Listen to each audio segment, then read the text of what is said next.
Hello guys, my name is Rohma and today's presentation I'm going to talk about the critical discourse analysis. So, I have already collected some data from Instagram comments. So, this data that I collected are from a single Instagram post in the form of Reels with username Hijabi Musketeers. She's a Bengali and American content creator who focus on making content for Islamic purpose.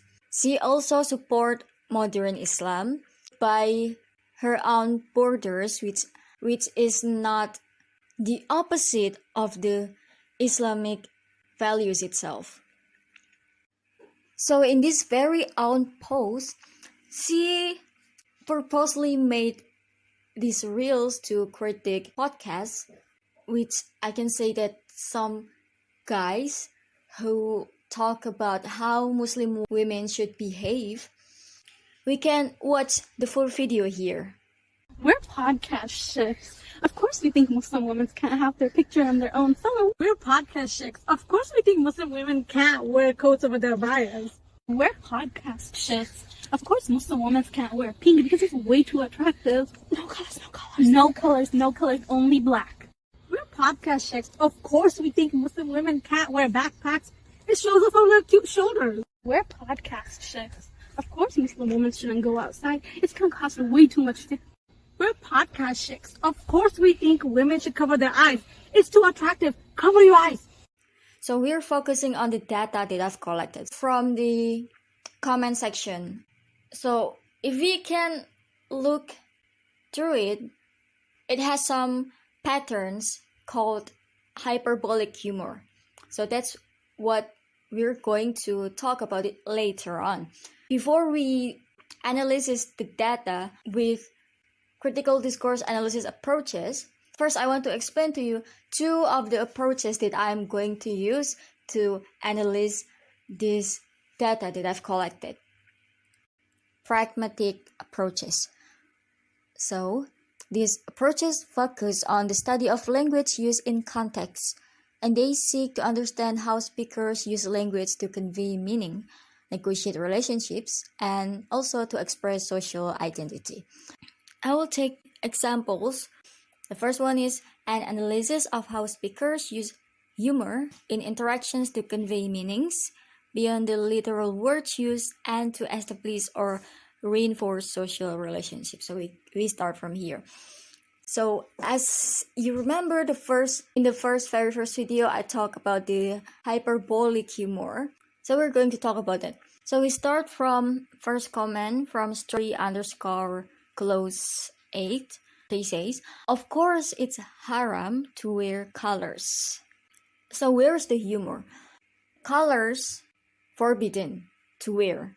So that's a hyperbolic humor.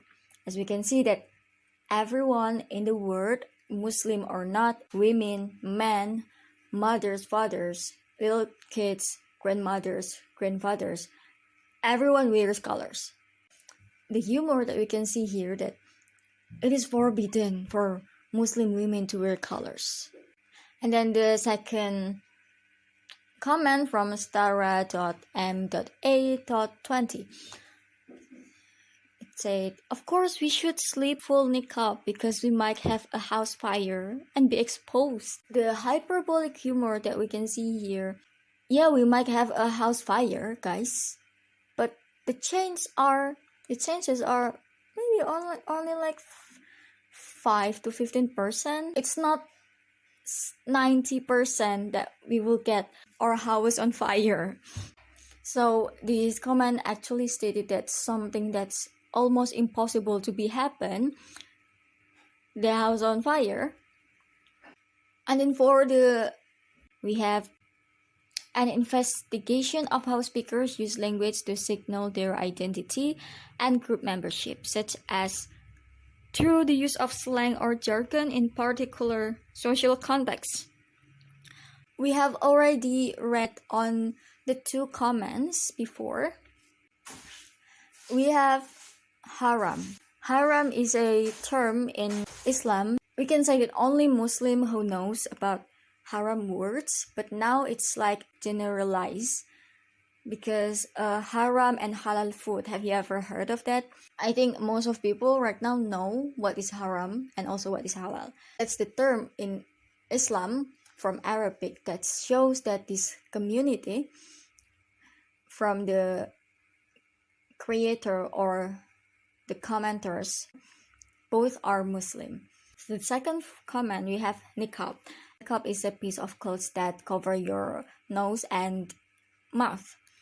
So that's actually a, we can say, custom for Muslim women.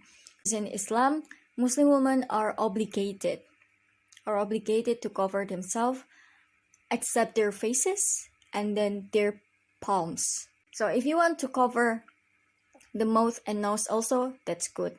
That's not obligation to cover the nose and mouth, but that's sunnah. And now we're moving to the second approaches, rhetorical approaches.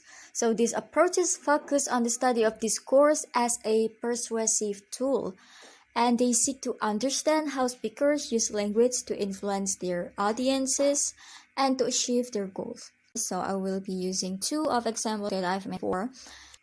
One is analyzing media coverage of events to understand how language is used to frame issues, shape public and influence policy decisions. And then second, two, examining social media posts and online forums to understand how language is used to influence public opinion and shape communities. So first comment from Nihat 11_. It says, we're podcast shakes. Of course, we got nothing to talk about other than how women are the problem. The video itself from Hijabi Musketeer, she's purposely made that video to critique one group of people on podcasts.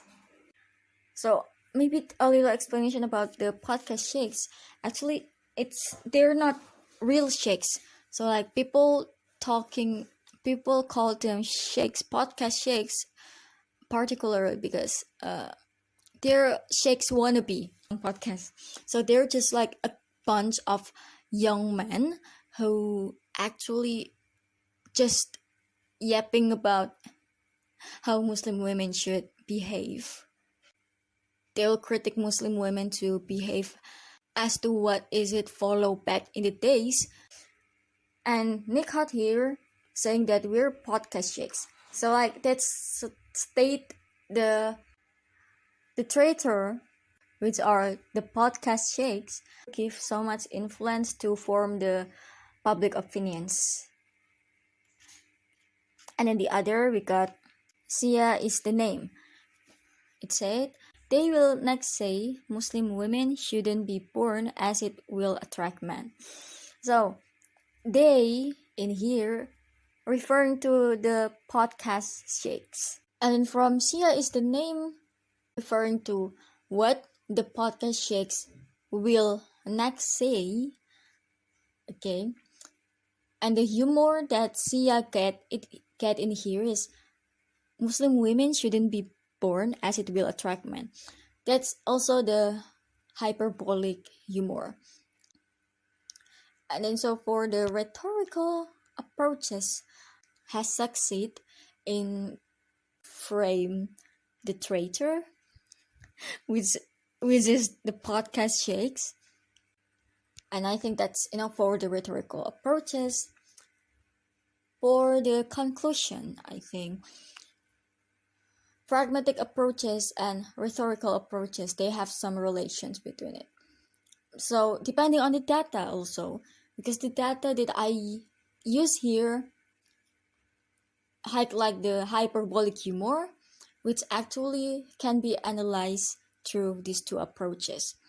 I think we can learn about the critical discourse analysis more in another time, and I hope today's presentation will give you a slight information of how critical discourse analysis is used in social media interactions, especially on the Instagram comment, and also how the rhetorical and pragmatic approaches used to analyze this data.